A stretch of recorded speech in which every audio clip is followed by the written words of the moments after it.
Quel rapport entre un pogo et Claude Lévi-Strauss? Déjà, un point vocabulaire. On parle souvent de pogo pour évoquer ce charmant et délicat méli-mélo d'âme en quête de poésie. Mais il faudrait plutôt parler de mosh pit. Pogoter, ça consiste à sauter en se poussant des épaules et c'est une pratique héritée du punk des années 70, nommée en référence à ce jouet, le pogo stick. Alors que dans le mosh, on se jette sur les autres, dans le désordre, en faisant des moulinets avec les bras. Plus communément, on met le sbeul. Cette violence n'est pas gratuite, mais codifiée. Y aller, c'est s'engager à jouer, dans l'aire de jeu du pit, la fosse. Ces danses sont aussi le moyen de créer un ordre social dans la communauté des métalleux. C'est pas la même saveur de participer à un concert que d'être le danseur qui va se confronter d'ailleurs aux autres. On voit que ça forme un ordre social à part entière. Il y a un microcosme social, une petite société qui s'effectue pendant ces concerts. Corentin Charbonnier est amateur de métal, commissaire d'une expo sur le sujet, mais aussi docteur en anthropologie.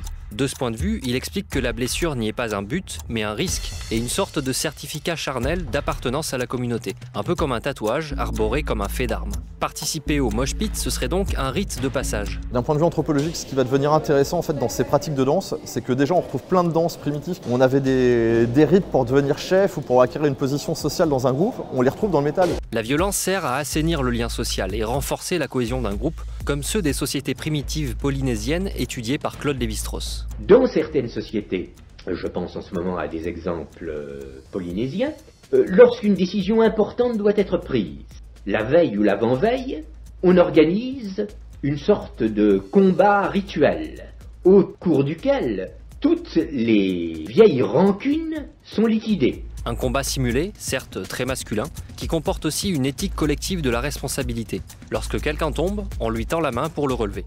Au départ, le pogo donc était une pratique courante dans le métal venue du punk. Mais la musique devient de plus en plus extrême au cours des années 80 et 90, ce qui mène à des variantes plus virulentes comme le mosh pit et aussi le circle pit qui consiste à tourner en rond, ou le wall of death, le mur de la mort, dont le nom parle de lui-même. La musique est devenue plus violente, les pratiques sont devenues plus sportives. L'évolution continue, le pogo est aujourd'hui repris dans des cultures plus mainstream, surtout le rap, le genre musical le plus vendu actuellement. Et comme ces danses sont un élément fondateur de l'identité du métal, ça pose des questions carrément existentielles aux amateurs de son milieu d'origine. C'est en restant à la marge qu'on a réussi à perdurer, et en rentrant dans la culture de masse, on a aussi cette peur de est-ce qu'on va réussir à survivre et comment on va réussir à se préserver.